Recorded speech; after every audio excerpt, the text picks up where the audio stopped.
რადიო მუზე დაფინანსებისა და მაუწყებლობის გარეშე რჩება იმ შემთხვევაში, თუ არ შევიდა ცვლილება მაუწყებლობის შესახებ კანონში, კლასიკური მუსიკის ერთადერთი არხი ვერ გადავა კულტურის სამინისტროს დაქვემდებარებაში და ლიცენზია ჩამოერთმევა. რადიოს თანამშრომლები და საზოგადოების წარმომადგენლები სამთავრობო სექტორს მიმართავენ შეუნარჩუნდეს არხს მაუწყებლობა. დაახლოებით ერთი თვეა რადიო შეიძლება ითქვას პარალიზებულია და რაღაც შეიძლება ითქვას საწყობის ფუნქცია აქვს დღეს შეთავსებული. ამიერკავკასიაში კლასიკური მუსიკის ერთადერთი რადიოსადგური უკვე თვეზე მეტია საწყობის ფუნქციას ასრულებს.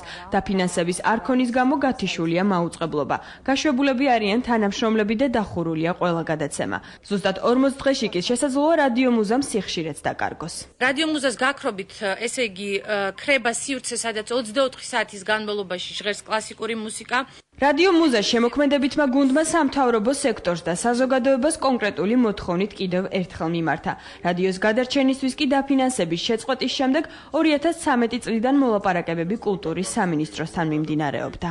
კულტურის სამინისტრომ წარმომადგენლებმა გაგვიცხადეს, რომ ისინი იმყოფებიან სამართლებრივ ჩიხში და სწორედ ამ ჟესტით მოიხსნა კულტურის სამინისტრომ პასუხისმგებლობა. სამწუხაროდ აღმოჩნდა საბოლოოდ ისე, რომ ნება არ მოგცეს კანონებმა, დღევანდელმა კანონმდებლობა არ ითვალისწინებს იმას, რომ დავაფინანსოს სამინისტრომ, ნებისმიერმა სამინისტრომ მედიის საშუალება.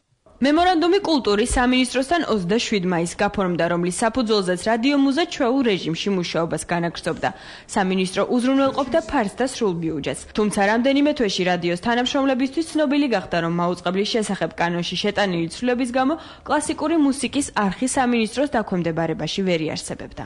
ჩვენ ყველანაირად ვცდილობდით ამის გაკეთებას, აგერ ფართიც გამოვყავით და ბიუჯეტშიც ჰქონდა გათვალისწინებული, მაგრამ მოხდა ისე, რომ ზაფხულში მიიღეს ეს კანონი და იმის შემდეგ უკვე აღარ გვაქვს ამის გაკეთების. მუზას გადასარჩენად კულტურის სამინისტროში გამოსავალს ხელახალი ცვლილებების შეტანაში ხედავენ იმ კანონში, რომელიც საპარლამენტო უმრავლესობის გადაწყვეტილებით მოქმედი მხოლოდ ნახევარი წლის წინ გახდა. ოპოზიციაში მიიჩნევენ, რომ ჩასწორება აუცილებელია, საპირისპირო მოსაზრება აქვს შეტანილი ცვლილებების ინიციატორებს. მოგწონდა, მაგრამ ეს იმას არ ნიშნავს, რომ საზოგადოებას უნდა რომ მისი ბიუჯეტიდან ესეთი ვთქვათ არხები ფინანსდებოდეს. ის რომ კანონი იყო საკმაოდ ხარვეზიანი და ნაჩქარევად მიღებული, ჩანს იქიდანაც რომ გამოიწვიეს ის, რომ ძალიან ბევრი პროექტი არის ჩავარდნილი. ქალისკია, ყანჩელი მუზას გადარჩენისთვის ოფიციალურ მიმართვებს ხელს საზოგადოებისთვის კარგად ცნობილი კულტურის მოღვაწეები აწერენ. მათი მთავარი მოთხოვნაა უნიკალური ხასიათის არაკომერციული მაუწყებლის ქართულ რადიოს სივრცეში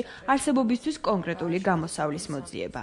ცოტა არ იყოს გასაკვირიც იქნება ევროპის რადიოში გაწევრიანებული არის ერთადერთი ამიერკავკასიაში რადიო მუზა და უცბად აღარ იარსებებს. არის იმის ღირსი, რომ ამ რადიოს მიეხედოს, ეშველოს, მე დარწმუნებული ვარ, რომ რომელიღაც იდიოტური იურიდიული კლაუზა ძალიან ადვილი მოსარევი იქნება.